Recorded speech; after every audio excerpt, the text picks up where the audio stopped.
Ya, apa kabar rekan-rekan mahasiswa?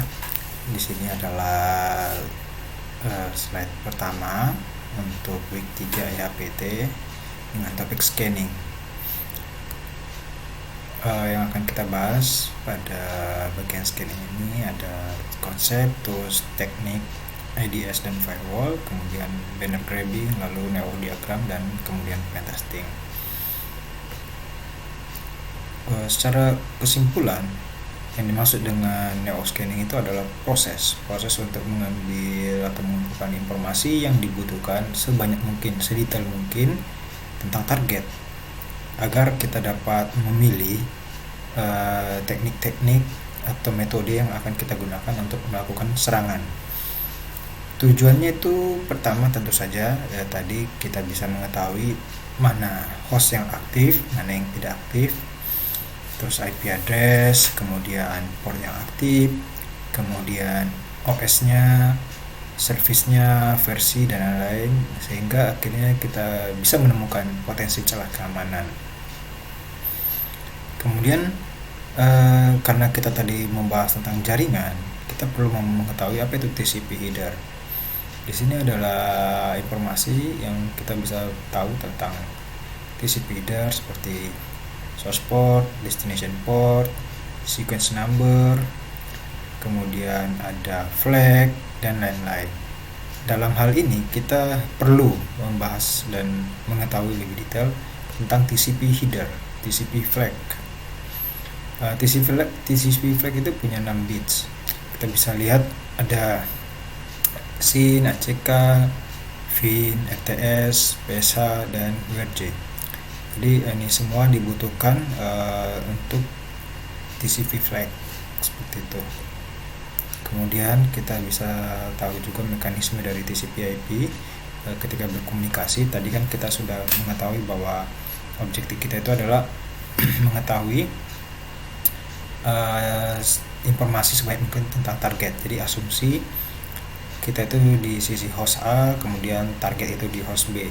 Jadi kita melakukan serangkaian mekanisme untuk tadi mencari informasi sebanyak mungkin. Jadi yang kita lakukan dari kita yaitu host A ke host B, misalnya dengan mengirimkan TCP flag, receive SYN, kemudian dari host B mengirimkan kembali data ke host A, demikian hingga pada akhirnya kita tahu bahwa proses itu sudah selesai dengan adanya finish. Kemudian kita juga bisa melakukan modifikasi terhadap TCP flag. Dalam kondisi seperti apa kita perlu memodifikasi TCP flag kita? Ada banyak kondisi yang membuat kita perlu melakukan modifikasi terhadap TCP flag. Misalnya tadi ini berkaitan juga terhadap metode kita untuk mendeteksi dan menghindari adanya deteksi dari firewall atau IDS, yaitu intrusion detection sistem. Jadi kita bisa memodifikasi TCP flag kita sebagai bentuk untuk meminimalisir kecurigaan sistem target terhadap adanya serangan yang kita lakukan. Contoh-contohnya kita ada tools, misalnya NetScan Tools Pro, Ostinato, OneKiller, dan lain-lain seperti itu. Kemudian kita masuk di bagian tools. Di sini kita akan belajar tentang apa sih tools-tools yang digunakan untuk melakukan neo scanning atau melakukan scanning pada jaringan. Yang paling umum, yang paling familiar digunakan itu adalah Nmap, yaitu network mapping, singkatan dari network mapping. Itu umum digunakan karena pertama dia sangat cepat, kedua juga sudah berkembang dari sangat lampau ya, jadi sudah cukup banyak improvement, dan juga mudah terintegrasi dengan sistem-sistem atau software lainnya seperti itu. Jadi kita bisa gunakan Nmap itu untuk apa tadi ya, seperti misalnya mengetahui apa saja yang ada pada jaringan, memonitor mana host yang lagi aktif, mana yang tidak, dan juga mengetahui service-nya seperti itu. Jadi yang target yang dihasilkan yaitu pertama kita bisa mendeteksi adanya firewall atau perangkat-perangkat security yang melindungi dari target, kemudian OS dan versi OS-nya apa, dan juga kita bisa lihat softwarenya apa, potensi celahnya apa, seperti itu. Di sini kita bahas tentang Nmap. Nmap itu adalah salah satu tools yang tadi populer, cukup sering digunakan. Berikut adalah contoh penggunaan tools Nmap. Jadi kita lihat perintahnya. Nmap min S kecil T besar, min P min, min PN besar, kemudian 172.16.45.135. Nah, itu adalah perintah untuk menggunakan Nmap dengan sejumlah kondisi. Misalnya menggunakan perintah min st itu tadi untuk memberi informasi ke Nmap agar menjalankan perintah TCP connect scan. Kemudian min p min itu untuk melakukan scan ke semua port di sekitar 60 ribuan port itu akan di scan, sehingga tidak hanya melakukan scan terhadap default port saja ya, dari port 1 sampai port 1000-an sekian.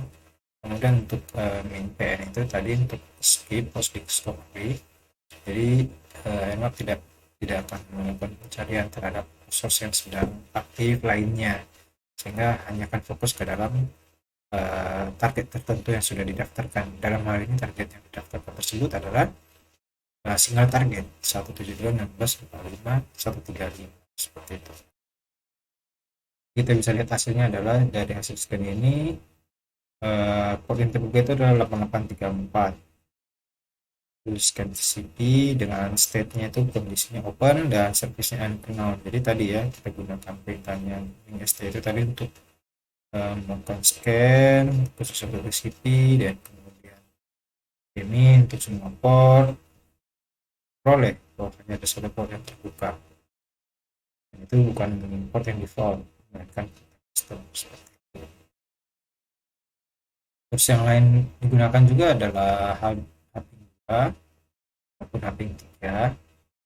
Nah, dia menggunakan konsep yang kurang lebih sama, tapi dia punya sejumlah karakteristik. Biasanya Hubbing 2 dan Hubbing 3 ini digunakan untuk keperluan yang lebih intrusif ya, misalnya DDoS, blue screen dan lain-lain. Jadi lebih menitikberatkan terhadap ya firewall testing dan sejenisnya. Walaupun memang dapat digunakan Nmap juga. Fungsi-fungsinya juga ketika menggunakan Hubbing itu punya komen-komen atau perintah yang spesifik. Jadi ada sejumlah perintahnya di sini. Kemudian kita juga bisa menggunakan net scanning tools, itu tools gabungan untuk keperluan investigasi ya, sampai troubleshooting, monitor, discovery dan lain-lain. Kita bisa menggunakan vulnerability atau celah resip port yang terbuka. Jadi kita bisa variasikan, bisa nmap, bisa kedua, bisa ketiga, bisa net scan. Kita juga bisa melakukan scanning terhadap networking target itu IP server target dengan menggunakan mobile. Jadi bisa di-scanner dari mobile iOS, kemudian Ping dari Android dan iOS dan sejenisnya. Kita juga tidak hanya sekedar menggunakan scanning dari laptop atau dari PC, tapi juga bisa dari mobile seperti itu. Berikut ada referensinya, Conceal dan juga C proses